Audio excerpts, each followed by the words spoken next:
Good afternoon, everyone. I'm honored to be joined by the woman to my right who needs no introduction, the Commissioner of the Department of Health, Judy Persichilli. To her right, the state's epidemiologist, another person who's known to everyone, Dr. Christina Tan. To my left, the Superintendent of the State Police, Colonel Pat Callahan. Director of the Department of Homeland Security and Preparedness, Jared Maples, is in the house. Good afternoon, everybody. I want to start, if I can, by giving a fuller picture of the efforts at the Department of Labor to get unemployment benefits into the hands of every worker who deserves them. Over the past 2 weeks, the department has added 193,000 to the rolls of unemployed workers receiving benefits, for a total of 622,000 people now receiving unemployment benefits from our state. Another $500 million in payments went out the door last week for a total of $1.4 billion and rising.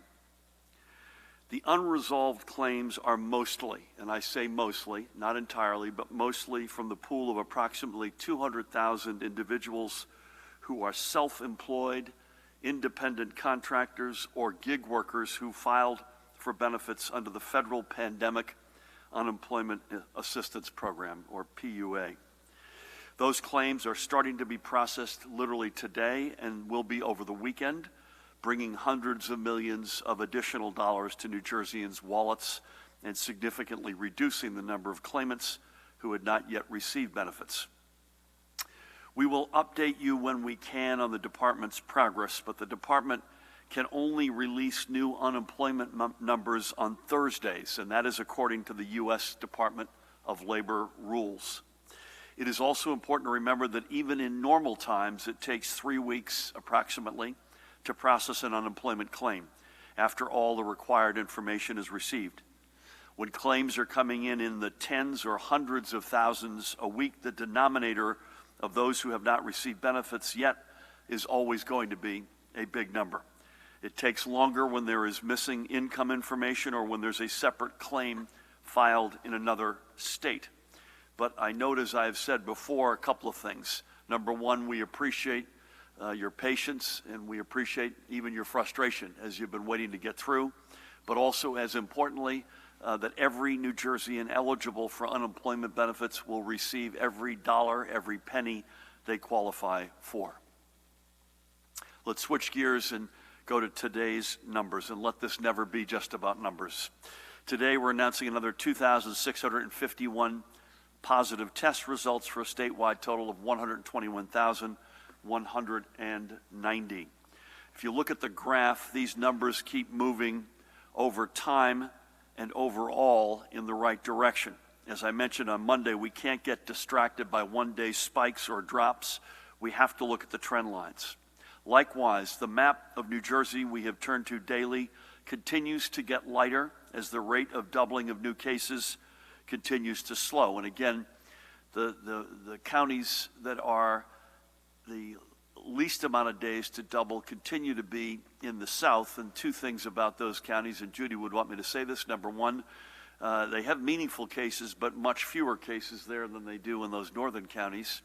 And secondly, the virus, as we have always signaled, is migrating, including down to the southern counties. And more on that in a second. And it bears repeating, I can't say this strongly enough, this weekend will be a huge test for all of us as to whether or not we stay on this trajectory. As we reopen our parks and as some of you head back to the golf course, social distancing is going to be the watchword. We will be closely monitoring actions across the entire weekend. I know the overwhelming majority of you will head out, will do the right things, and keep our parks, therefore, open going forward. But if we see what we saw, and this was extremely troubling, over the first weekend in April, when we had good weather and we closed the parks after that, we saw a lot of the so-called knucklehead behavior with people ignoring social distancing. And if we see that again, we will not hesitate, and I don't say this with any joy, to reclose the parks. I sincerely do not want to do that. I recognize we all want to be out in the fresh air and sunshine. That includes me, by the way. But we are not out of the woods yet. We all still have to use common sense. So please, no gatherings. Stay at least 6 feet apart. We're not making you, but I'm asking you to wear a face covering. And on the golf side, similar, but there's a lot of other specifics we need you to adhere to, like one person per cart, twosomes, etc. So you can look that up in our executive order. We are trusting in you to keep up with your social distancing, just as you have been trusting in us in this battle against COVID-19. Let's show everybody how New Jersey responds, by the way, and so far, overwhelmingly, so good. So please, let's have a big weekend together. In our healthcare system, as of last night's reporting, there were 5,972 patients hospitalized for COVID-19. This number happily continues to decrease. But let's remember, folks, it is still just under 6,000 people in a hospital bed right now with COVID-19. This graph shows by region how many patients our hospitals are treating. North Jersey and Central Jersey, as you can see, continue to see a downward trend, and South Jersey is up a bit, but has seen a relative leveling over the past 5 days. Let's stay on this for a second. So this is what we saw a couple of days ago when we showed you. And note not just the shape of the curves, but also the amount of cases. So you see in the north, you've got 3,000 and something, it looks like, hospitalizations as of the moment. You've got high 1,700 or so in the central region. You've got, even though the curve is not going down yet, it's beginning to flatten in the south, it is still below 1,000 in total. So our hope is not only that curve in the south, that the north and central continue to flatten, that the south levels and flattens, and the numbers overall stay low. Our field medical stations reported 46 patients, and they have treated a total of 380 of our fellow New Jerseyans since opening. There were 1,724 patients reported in either critical or intensive care, and this continues the overall trend from last week. Ventilator use currently stands at 1,286, and this is relatively, Judy, I think unchanged since yesterday. There were 532 new hospitalizations yesterday, and on discharges, 571 live patients were released from our hospitals yesterday, another day-over-day increase. But pause there for a second. 532 people as of between 10 p.m. and 10 p.m. entered a hospital in New Jersey. So I want to open this place up as fast as anybody, but we have to keep in mind there are still a lot of people in hospitals and going into hospitals. The numbers are better, but they're not zero, and we need to get them there as fast as possible. Again, the numbers are showing positive trends, and these are the trends that we will need to see carried over in the coming weeks if we are to put ourselves on that road back and begin the restart of our economy. And again, I understand that people and businesses are anxious for a more specific timetable for when we can restart and begin to move forward. By the way, so am I. It's this simple. In addition to the precious lives, data determines dates. That means when we see our benchmarks on key factors like testing or hospitalizations, we can begin considering a specific timetable. But again, data determines dates. And I cannot stress enough how big a test this weekend will be in terms of keeping these trend lines moving in the right direction. And if you will, essentially an experiment on how we can together responsibly take that step forward. Even if it may be a baby step, it's an important one to get into our parks, to play golf, to see how we do. And if we do well together, then we can most likely take other steps sooner than later. So let's do this together, folks. Today, with the heaviest of hearts, as we do every day, we are reporting 311 additional deaths from COVID-19. Our statewide total is now unspeakably 7,538 precious lives lost. As is our practice, let's honor some of those precious souls who we have lost. First, let's bring up a giant, Dr. Harvey Hirsch, a longtime and beloved pediatrician at the Center for Health Education, Medicine and Dentistry in Lakewood. He was also a fixture at Monmouth Medical Center. My wife was formerly on the board there, and while she did not know him personally, she said he was, quote unquote, a legend at Monmouth Medical. He was known for his kindness and compassion and the respect he showed his patients and their families. He had been a practicing pediatrician for more than 30 years, recognized by New Jersey Monthly Magazine with its top doctor award in 2011, and by New Jersey Family Magazine as our state's favorite kids doctor in 2012. Look at the smile, Judy. Look at the stethoscope. Look at the tie. What a mensch. Despite concerns about his being exposed to COVID-19, he insisted on continuing to care for every patient who came for help, regardless, by the way, of whether or not they were a regular patient. And we lost him to COVID-19 on Tuesday. To Dr. Hirsch's wife, Mrs. Yehudis Simcha Hirsch, with whom I had the great honor of speaking last night, she said a blessing for her was that all of their children were in and around her in Lakewood. And to everyone he cared for, may his memory be a blessing. Matthew Stehr of Denville. Matthew looks like he's in a Mission Impossible movie there. Look at that. I love that. He spent nearly 18 years working in the Morris County Clerk's office, most recently as assistant supervisor in the registry department, tracking real estate and historical documents. He is the first Morris County employee to pass from COVID-19. County Clerk Ann Grossi recalled Matt as a quote-unquote exemplary employee with quote-unquote genuine enthusiasm and as someone who took on any task. In fact, Matt enjoyed undertaking labor-intensive projects like a complete reorganization of the county clerk's map room, as well as the cataloging of county real estate and historical records. I spoke with Matt's mother, Marty, yesterday, and that was, you could imagine, a tough conversation to express our condolences to her and her family and all of Matt's friends. In fact, Matt's brother, Michael, his big brother, Michael, is also battling COVID-19 and recently was moved out of ICU. And so please, everybody, pray for Michael's continued recovery. His little brother, Matt, was only 38 years old, and his mom described what it was like telling big brother Michael about his little brother's passing, and it doesn't get any more emotional than that. God bless them all. And this is Sherrill LaPalooza. She was the beloved wife of a friend, Bayonne 3rd Ward Councilman Gary LaPalooza.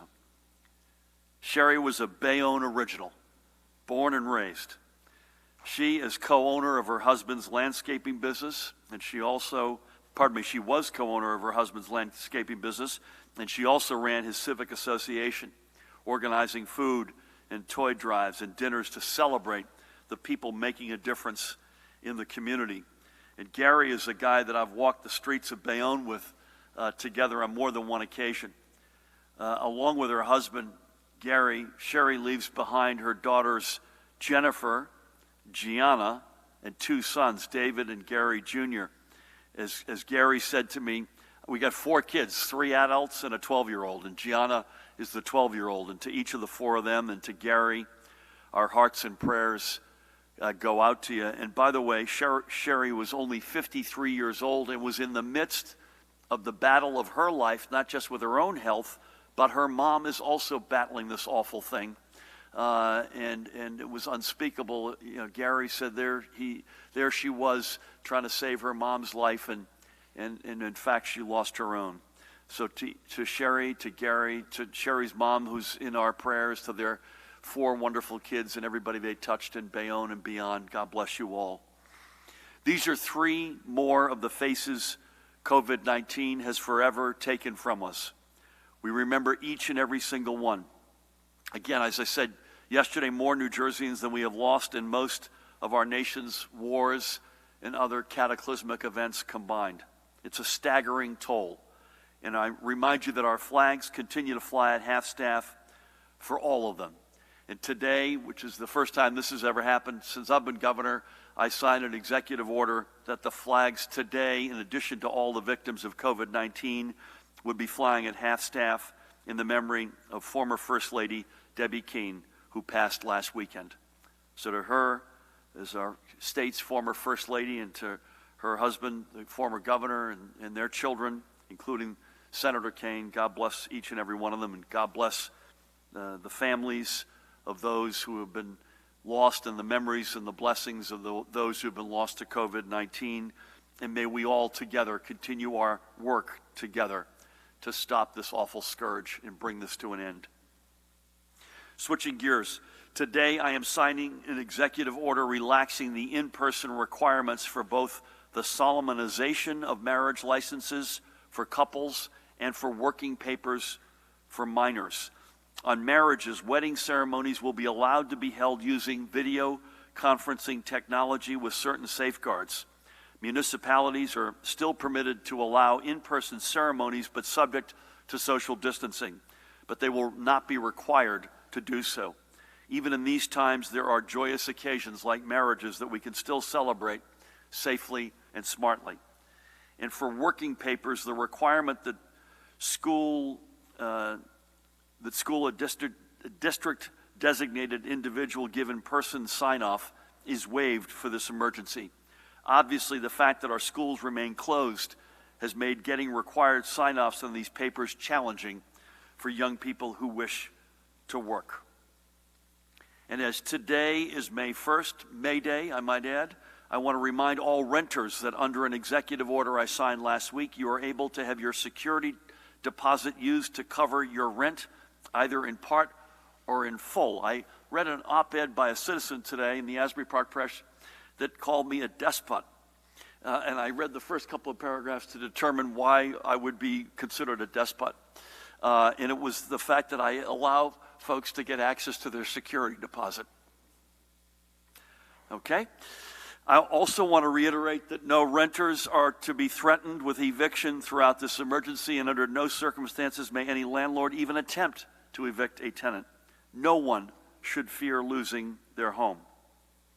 In fact, we have set up a standalone page for renters and landlords on our information hub, covid19.nj.gov/renter. I encourage you to make that your first stop. Before I turn things over to Judy, I want to give a couple of well-deserved thank yous to some of our fellow New Jerseyans who continue to pitch in to help us through this emergency. First, let's meet Brooklyn Sherrill and Sam Halseth of Ocean City. They own a digital marketing firm called Shoreview Creative. But they're taking their creativity in new directions by organizing an eBay auction of one-of-a-kind, custom-painted sneakers. And all proceeds will go to the COVID-19 Solidarity Response Fund for the World Health Organization. And by the way, this is kind of cool. Neither Brooklyn nor Sam are native New Jerseyans. They moved here 2 years ago, each of them, and their families from Minnesota. But they are now full-fledged members of our New Jersey family. And to each of them, New Jersey thanks you. If you look carefully, I assume that's Sam on the right. I just hope Michelangelo does not sue for copyright infringement. I think that's a version of the Sistine Chapel ceiling. But those are extraordinary. Look at them, just alive with energy, very cool sneakers. Give them your attention and sign up and participate in that auction and raise some money for an incredibly good cause. And finally, here's one from my neck of the woods and a place I know well, the Two River Theater in Red Bank. To support healthcare and social workers across Monmouth County, the costume shop staff, led by Leslie Sorensen, has taken to repurposing materials and outfits from past shows into masks. Additionally, the theater has been keeping its art mission alive by producing its own online daily artist features, at-home activities for kids and adults, and live digital classes and workshops. So to everyone at the Two River Theater, a particular shout out to founder Joan Recknitz, and God bless her late husband Bob Recknitz, who passed not that long ago, to artistic director and other dear friend John Diaz. To everybody there, thank you for all you're doing to keep the arts alive and well, even if we can't visit you in person, which I hope we can do sometime soon. And that's as good a place as any to get ready to turn the program over. But before I do, again, I want to say again, please, remember this weekend is going to be an important one for us and an important sign for how we move forward and at what pace we move forward and get ourselves on the road back to restart and recovery. When the parks open tomorrow, please act responsibly and follow the rules and precautions. I want us all to be able to enjoy our parks together, even if we have to remain 6 feet apart, and even if we have to speak through face coverings. What I don't want to do, please God, I don't want to have to close those parks again. So let's do what you've been doing so extraordinarily well for these past so many weeks. Let's make this work together. And with that, please help me welcome the woman who needs no introduction, the Commissioner of the Department of Health, Judy Persichilli. Thank you.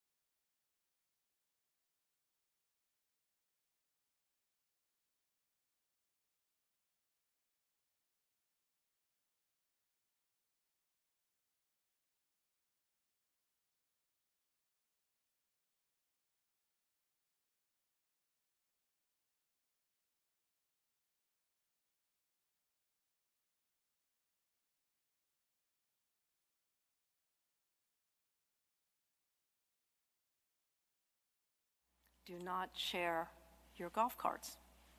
Social distancing has helped us slow the spread of this virus. I know we're all eager, myself included, to resume normal activities and gather with our friends and families again.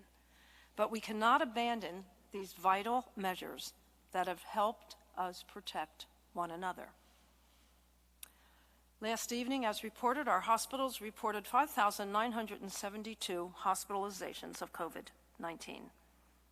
This number has been in a steady decline. It is down 28% from a high of 8,293 individuals hospitalized on April 14th. There are 1,724 individuals in critical care.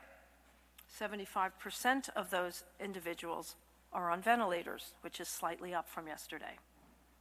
Today, we're reporting 2,651 new cases for a total of 121,190 cases in the state, and we're reporting 311 additional deaths for a total of 7,538 fatalities. The breakdown of deaths by race and ethnicity is as follows: white, 52.6%, black, 19.6%, Hispanic, 17.3%, Asian, 5.3%, other, 5.2%. There are now 498 long-term care facilities, assisted living facilities, dementia homes in the state that are reporting individuals with COVID-19. At the state veterans' homes, among a census of 696 residents collectively, there have been 327 residents that have tested positive. And there have been 4 additional deaths from yesterday, 2 from Menlo Park and 2 from Paramus. At our state psychiatric hospitals, 161 patients have tested positive, and there have been 9 deaths among patients with a census of 1,257, and that has not changed for the last several days. According to our lab data, 229,693 individuals have been tested. 94,338 have returned positive for a positivity rate of 41.7%. So that concludes my daily report. Please continue to follow social distancing guidelines. It's making a difference. Stay connected, stay safe, and stay healthy. Judy, thank you for that, and thank you for everything. The top counties, as we normally hit in terms of total positive cases: Bergen, followed by Hudson, Essex, Passaic, Union, Middlesex. I had an exchange this morning with Mayor Brian Stack in Union City. You know, we've said this, the curves continue to go in the right direction, but you know, you're piling up every day. And again, we're expanding testing dramatically, so that's part of the reason, but we're not out of the woods yet, right? The positivity number, just to remind everybody, it's now really going on 2 weeks that's begun. Drift is the word I would use, right? It's been drifting from a high of around 45% down to about 41.1% today. So, and thank you for the reminders on the little stuff that we have to do, the very basic things that we have to make sure we're continuing to do. Let's not lose track of that. Staying away from each other, wearing face coverings, good hygiene, those are all the best weapons we've got. So thank you for that. Another guy who I don't know where we'd be without, Pat Callahan, please update us on compliance, on PPE, infrastructure, other matters. I know there's one situation in particular you wanted to give some clarity to that happened in Trenton here last night, so please. Yes, sir. Thank you, Governor. With regard to overnight compliance, Newark Police Department issued 69 EO violations and closed one non-essential business in Point Pleasant. One subject was cited for having the gym open, allowing clients to exercise in New Brunswick. One subject was cited for the EO violation, failing to disperse in Passaic. A subject was also failed to disperse and was cited for an EO violation in Mansfield Township, Warren County. The owner of a nail salon was cited for operating a non-essential business. In Patterson, the owner was cited for having a non-essential furniture store open. In Patterson, 2 subjects were cited for also failing to disperse. In Passaic, the owner as well as 2 customers were cited in violation of the EO for one, the owner having a massage parlor open, and to the 2 customers inside for being in it when the police arrived. In Clinton, I'll end with this one because it segues into another issue. In Clinton, an elderly subject was contacted, and this is a scam that we've seen a lot. It's not new, but I think the social distancing and physical and psychological isolation is having those prey upon our elderly with regard to what's referred to as a bail scam, saying that her grandson was lodged in bail and needed $5,000. The subject did actually put $5,000 in the mail. That was subsequently stopped by the U.S. Postal Service. But I just want to put it out there from a situational awareness. No one should be sending via mail or wiring funding. I know the Attorney General's, the task force they put together with regard to fraud are looking into this. And again, it's not a particularly new scam, but I think they're preying upon the elderly in a time when that isolation leads to the elderly wanting to take care of their loved ones. So I just flag that for everybody out there. And lastly, to the governor's point with regard to the incident last night at the Anderson Funeral Home, just to clarify a few facts with regards to that, there was a total of 18 decedents, not 19 as previously reported. State police personnel, in addition to Trenton Police and the Mercer County Prosecutor's Office, did respond there. There was not to be found anything of any criminal violation.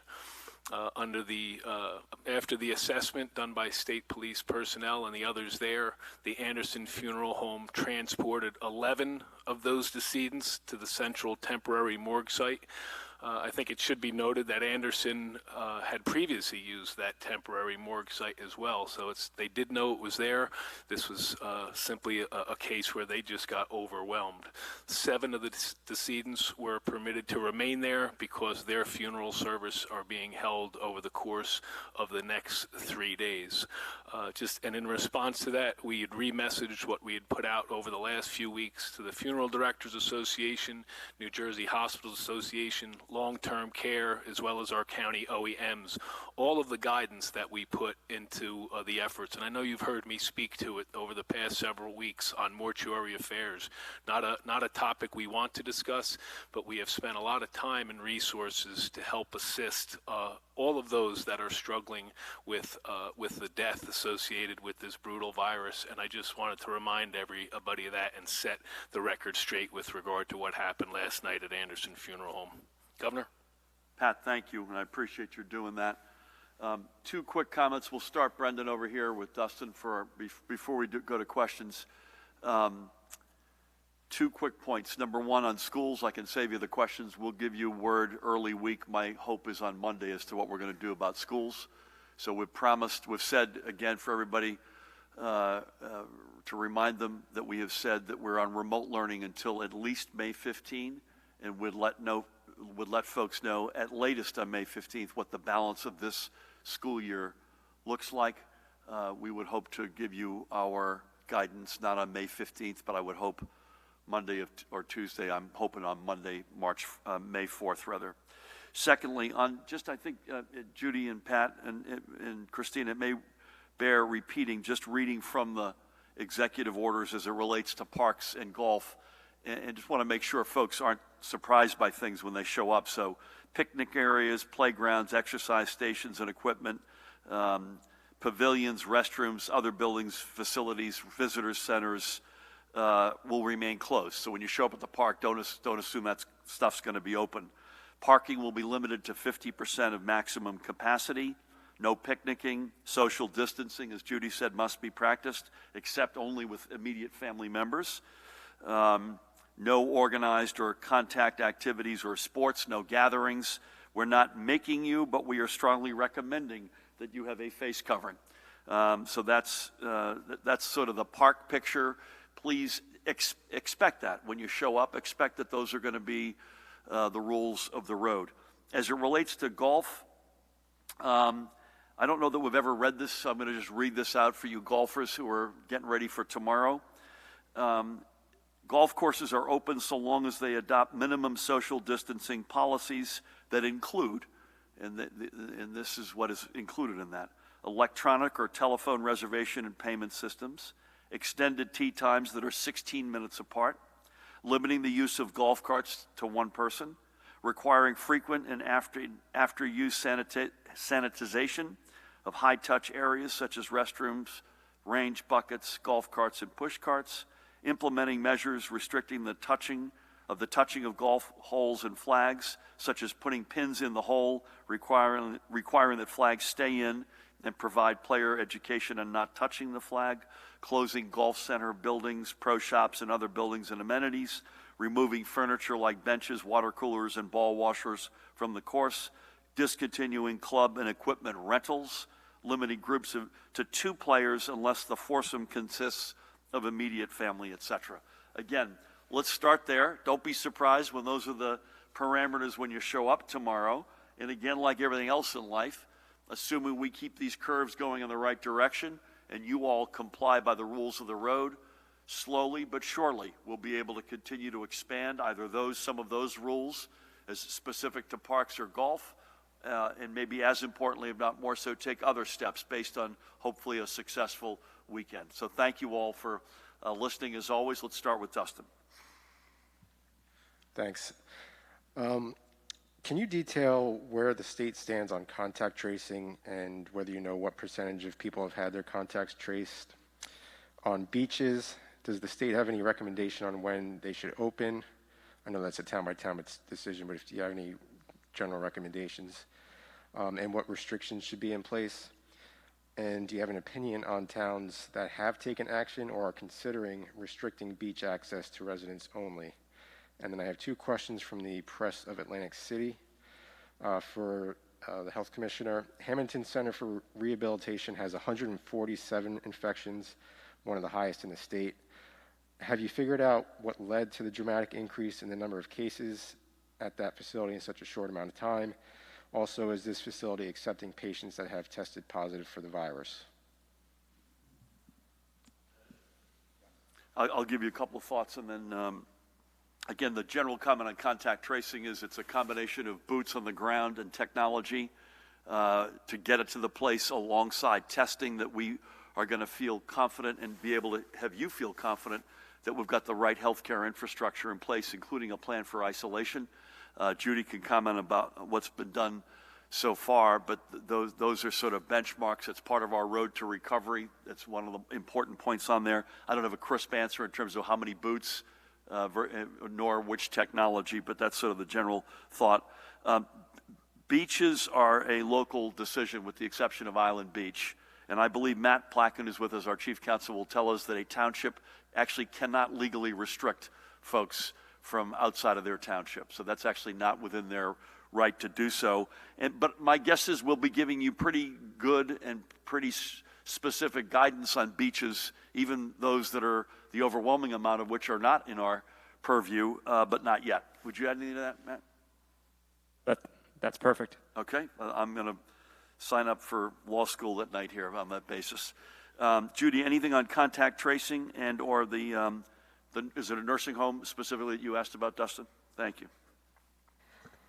So, thanks. Sorry. So about the contact tracing, we just want to remind everybody that our local health departments, ever since this has been an issue in New Jersey, and a lot of us have been working on this actually since around January, February, just to keep that in mind. We have had contact tracing efforts going on, for a very long time. And what the state is in the process of doing right now is, in anticipation of potentially identifying more cases, because we're ramping up testing, seek and test, and then you'll invariably find more cases. We're in the process of trying to augment our contact tracing, both in terms of the manpower that would help assist with doing the contact tracing, because no matter what, you cannot replace that human element of doing the contact tracing. And this is to help assist the already fantastic efforts that the local health departments have been doing. I would be remiss by not saying that the local health departments have also been, during this entire time, have been identifying their own resources. They've already been augmenting their staff at the local level as well. And what we want to do is we want to help them in the event that they need to meet more surge. And we also want to develop technology solutions that will help assist and to standardize and to augment, again, those contact tracing efforts, because there's going to be a lot of data that has to be managed. And, that would be the intent of having these additional data technology supports to assist the local efforts. Judy, on this particular home? I can't speak to the particular home. I could probably look it up, but I can speak to the process that we're using for long-term care. As you all know, and I've reported, we looked at 16 facilities in the South, and we are following up. The process is test and then retest all the negatives, so that we know exactly the status of the residents and the staff in long-term care facilities. As usual, we've separated out the state into north, central, and south, and we will be rolling out testing, I think, in about 30 additional long-term care facilities over the next week. That's in collaboration with some of our health systems, similar to what we did in South Jersey.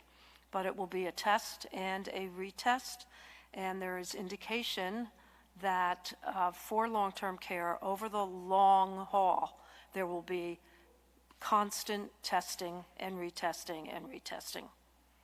And we could get back to you, I assume, on the specifics, Dustin. If Mahan could keep that in mind, it would be great. Sir, do you have anything up back there? Do you have something? Yes, hi. Dave Schatz here with New Brunswick Today. Thank you. I wanted to really acknowledge you for your extreme energy and leadership. Just this extreme focus is impressive in my mind, and thanks to the whole team. Thank you. I was wondering if you That usually comes with a but. I was wondering if you can give a little overview on the monetary policy and kind of put it into perspective of helping just the general layperson understand, I guess, the whole easing of credit and the Federal Reserve's actions. And yesterday, when you spoke with the president, you said it was a partnership and we'd need 20 or 30, billion dollars. Is that part of what the Federal Reserve is doing? Are we getting money in combination with New York, with the Improvement Authority? Yep. And Are we going to come out, just totally in debt, or is it aid? So may I? Thank you. Thanks for your good words. This is a healthcare crisis unlike anything this state has ever seen, and I think you could say with the same amount of conviction that the country has ever seen. And you might be able to say the same comment about the world. So our responsibility is New Jersey. And it is a healthcare crisis unlike any, and it has led to an economic crisis unlike any. And that includes both expenses that are going up, and up, because we are at the front lines, whether you're unemployed, or you're a small business, or you're a transit system or a hospital system, or you're a municipality, county, or in our case, a state. Expenses are going up, and revenues have fallen, as you've seen by any metric, either in our state or in the country, off the table, off a cliff. So the hole is enormous. Our best guess is that that hole between now and the end of next year's fiscal year, so this is between May 1 of 2020 and June 30 of 2021, is somewhere in that range. And we can't say a pinpoint of a hole of $20 to $30 billion, either created by increased expenses, foregone revenues, or a combination of each. And as I mentioned yesterday, I have to certify a budget, including that the revenues that we put in a budget are adequate to meet the expenses. So in a funny way, foregone revenues is in fact, a different way to say that is an inability to finance our expenditures and outlays. So the levers that we can pull, other than getting our economy open again and righting the ship, which we will do responsibly, but again, remember, public health creates economic health, and it's got to be in that order. Some of the levers that we either are pulling or need to pull would be, number one, the interpretation of the CARES Act, which was signed, I think, 5 weeks ago today, that Matt has been leading with the U.S. Treasury. We've made some good progress. They're coming out with more guidance, I think, early week. We just hope that guidance allows us to use all the money that we need to use from that. That's one lever. It's a fraction of what we ultimately need. Another big lever is another bill to make its way through Congress, both the House and the Senate, and to be signed by the President, a bill that we desperately need to include direct cash assistance for states. And again, as I made clear yesterday in the White House, and I would say again today, this isn't about our legacy issues. I got elected to fix the economy and to address the legacy issues that had built up over decades, from both sides of the aisle, by the way. And we had made an enormous amount of progress in our 2+ years on record pension payments, managing indebtedness, rainy day funds, etc. We had a long way to go, but we have a plan. We had a plan, and we have a plan. As I mentioned several times now, our friend Mike Tyson says everyone's got a plan until you get punched in the face. What we need help with is recovering from the punch in the face. This is to help us to allow to continue to have educators, firefighters, police, EMS, frontline responders at the point of attack, to allow us to continue to have them on the payroll. And that's where that $20 to $30 billion number comes from. The alternative is an awful result, not just for New Jersey, but for America. How can we even fathom a state where we don't have enough firefighters, police, educators, EMS folks? And if that weren't enough, that those folks are then all unemployed. That's an alternative none of us can accept. And so we need, the second lever is we need a very significant amount of money, not to deal with our legacy issues, we've got a plan for that, but with the here and now to deal with our response to this awful virus. And then the third piece, and I've gone on too long, is the Federal Reserve did in fact, about now 4 or 5 weeks ago, for the first time ever, put forward a liquidity program that would allow them and envision them to buy municipal bonds. That is very attractive for us. In fact, we discussed it in the White House with the President and his economic advisor, Larry Kudlow, yesterday, and we've got some follow-up on the back of that. Having the ability to borrow, even if it's a bridge borrowing, to allow us to borrow that, and then the federal direct cash assistance, God willing, can come in and help us pay that debt down. A recovering economy can help us get back on our feet and help us responsibly pay that debt down. I don't wake up in the morning wanting to borrow more money. In fact, we've spent over 2 years reducing our indebtedness, reducing our structural deficits. But this is a crisis unlike any other. We need to have the ability to access that. We need our legislative brothers and sisters to come along with us in that regard. We've made good progress. We need to make more progress. I could go on, but those are the 3 or 4 big levers. The CARES Act, we need a ton more federal direct cash assistance. We need access to that Federal Reserve borrowing window, and ultimately, and probably most importantly, we need an economy that's recovering, getting back on its feet, and generating again the sort of revenue that we have been generating to allow us to pay our bills. Thank you for that. We'll come down to Elise, please. Good afternoon. The new supplies that were promised yesterday, the test kits and the swabs and the PPE, will that be distributed throughout the state, and is it coming via Operation Airbridge? And my second question, are we seeing an uptick in non-essential businesses staying open, jumping the gun on when they could open legally, and how worrisome is that if that's a trend? Thank you.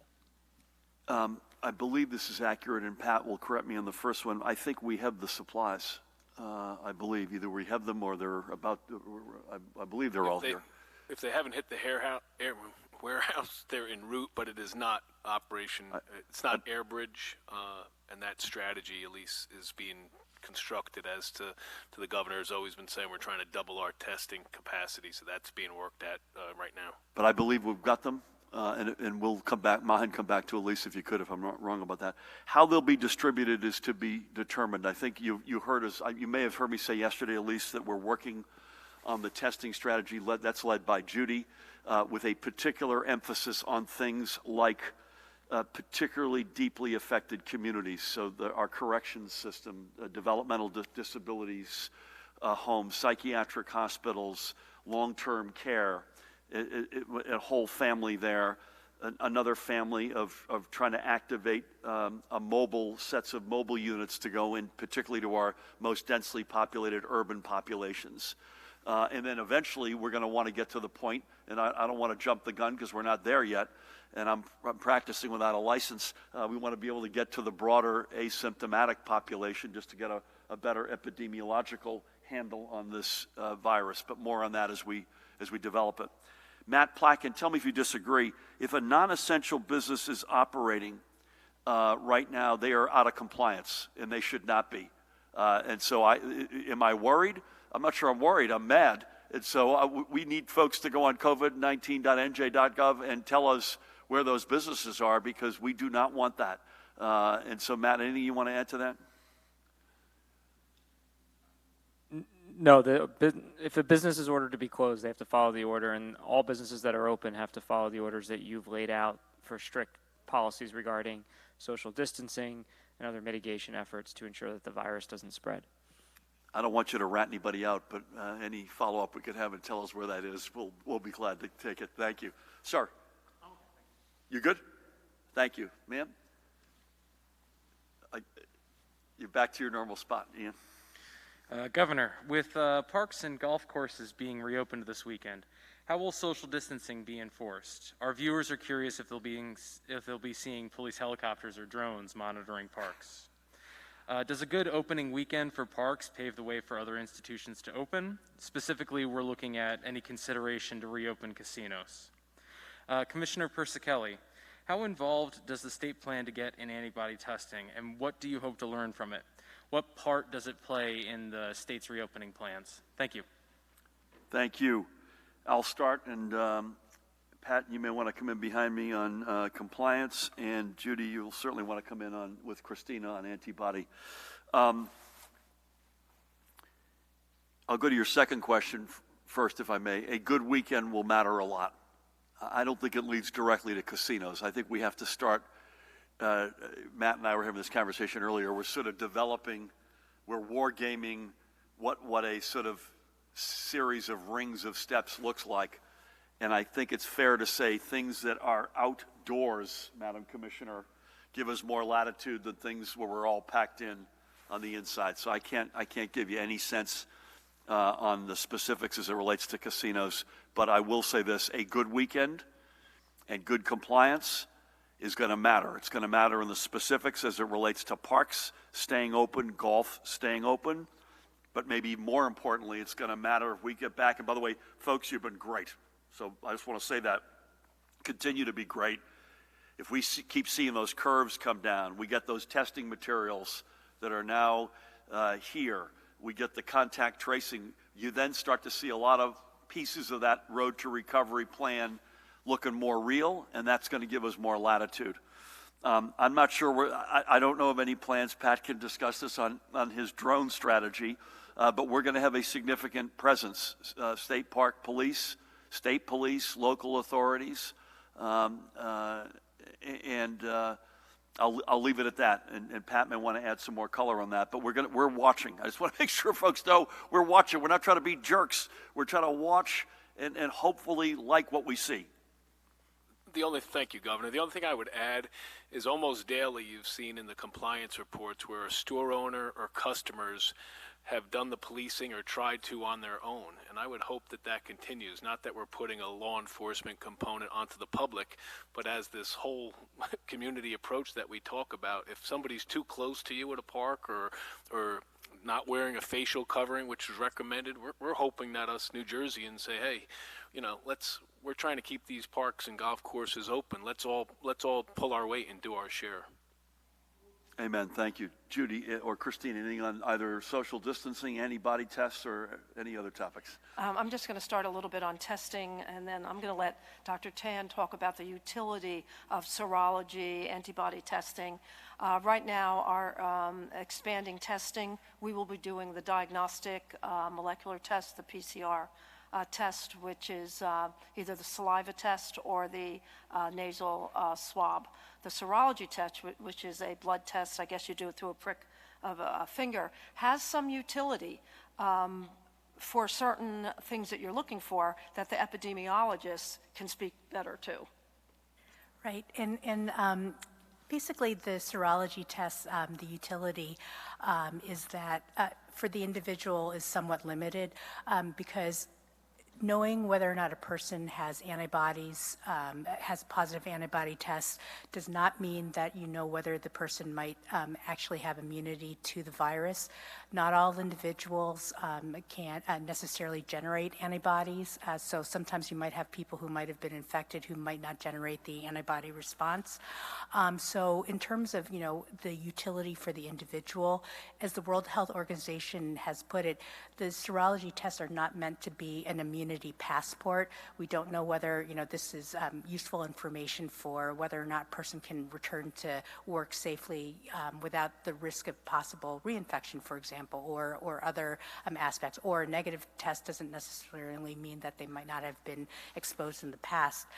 We do think that the serology tests do have utility for potentially characterizing population burden. So, for example, we know that many different jurisdictions throughout the country, in conjunction with the Federal Centers for Disease Control and Prevention, and we in New Jersey are looking at seroprevalence surveys, where basically what we're doing is we're doing a snapshot of individuals who might have been exposed and might have been infected in the past to kind of characterize that, the scope of illnesses that we might not have captured with the acute cases of illnesses that we see that are captured through the diagnostic tests that the Commissioner had mentioned.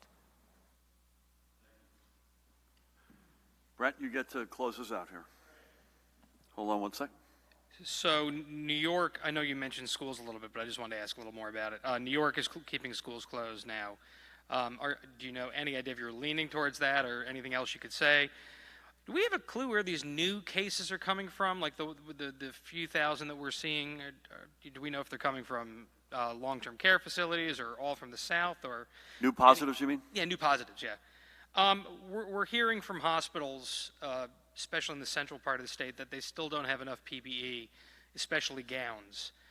Wondering if there's any update on that, or or who they could go to, or whether they go to the federal government or to you to ask for that?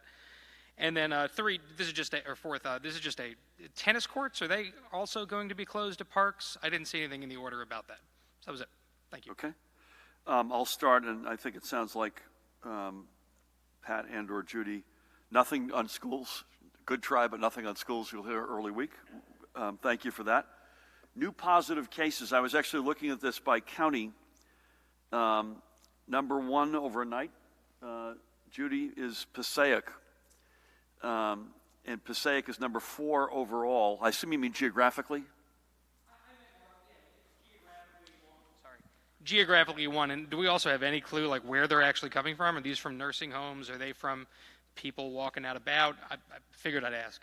So I'll give you the counties, and then Judy can speculate. I'm not sure we do know that, but number one is, this is just literally on the overnight of the 2,651. Passaic was number 1, Essex number 2, and then there's a cluster in and around 3, 4, 5, Bergen, Hudson, Middlesex, and Union, which, by the way, interestingly enough, are the 6 counties that have continued to be the cumulative most amount of positive tests. And again, remember one thing which we've said 1,000 times, but it bears repeating. We've expanded testing dramatically.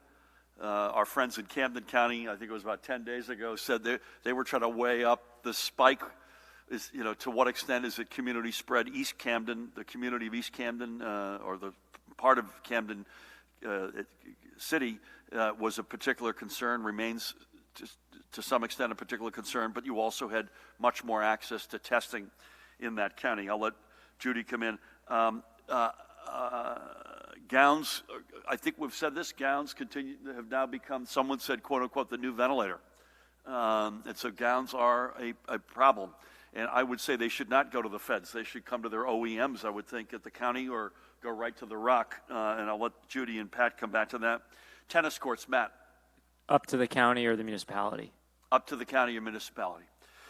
Any comments, first of all, on PPE, on gowns? Yeah, the gowns. Where should folks go? I've heard from Central State, for instance, a couple of times. Yeah, we still have them on order, and it is not just a New Jersey problem. We were on call with Connecticut and New York last night, and gowns, from not only from ordering them, I think the shift in local manufacturers to making them for us is another avenue that we're pursuing. So they remain a top priority.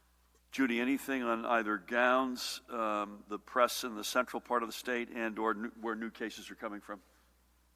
Yeah, I mean, we can't tell where new cases are coming from, but that's the point, that even if there's few cases in a county, we have to assume that people are being exposed. So even if you have one case, we know that you've exposed someone. That's why it's so important for us to keep up with social distancing, to stay home, to do all the things we tell you to do. I think we learned our lessons in New Jersey in the very beginning, when we had a whole family from a family gathering fall sick, and many of them unfortunately passed. We learned our lessons that the social gatherings and being apart from one another is the only way to stop this. I did want to talk, if you don't mind, I was trying to get Dr. Tan's opinion on this. The serology tests in previously recovered positive COVID-19 for plasma infusions is still recognized. They do the serology test to see if you have the antibodies and if you want to donate your plasma, because they are finding that plasma infusions may be helpful. I'm going to let the real doctor. Right, no, that's absolutely correct. And if individuals are COVID recovering patients, that they're, if you just Google it, I don't have this here, but the American Red Cross and the FDA are running all these efforts to try to collect and to pursue this plasma collection for that purpose, therapeutic purpose. I think you can also go on covid19.nj.gov, and Mahan, if you can't, let's make sure we get a page up on where to go as it relates to plasma. I'm going to mask here as I take us out. I want to thank Commissioner Judy Persicelli, Dr. Christina Tan, Superintendent Colonel Pat Callahan, Director Maples, Chief Counsel Matt Platkin, to each and every one of you. A housekeeping matter, we'll be here tomorrow at 1 p.m., Mahan, 1 o'clock. As has been our habit, on Sunday we will communicate electronically or so-called on paper, unless there's a reason to get together with you, either telephonically or in person. And then Monday will be somewhat dependent on whether or not we have a White House VTC, and Mahan and team will come back and give you details. I know this will be largely in Pat's arena and his colleagues in law enforcement, including the state park police up and down the state. But we will give you a pretty rich readout on Monday of what we saw over the weekend. The weather should be decent, so we are completely respectful of the enormity of the effort put in so far, folks, and also the mental health challenges to all of us. Who doesn't want to get out right now and get some fresh air and exercise a little bit? So not only do we not begrudge that, we want you to do that, but please, please keep doing what you've been doing. Again, don't congregate. Social distancing of at least 6 feet. Wear something on your face. Do the little things, washing your hands with soap and water. If you keep doing that, we have a good weekend. That bodes well, not just for outdoor activity, but for other steps we think we can responsibly take going forward. Thank you all, and God bless you all.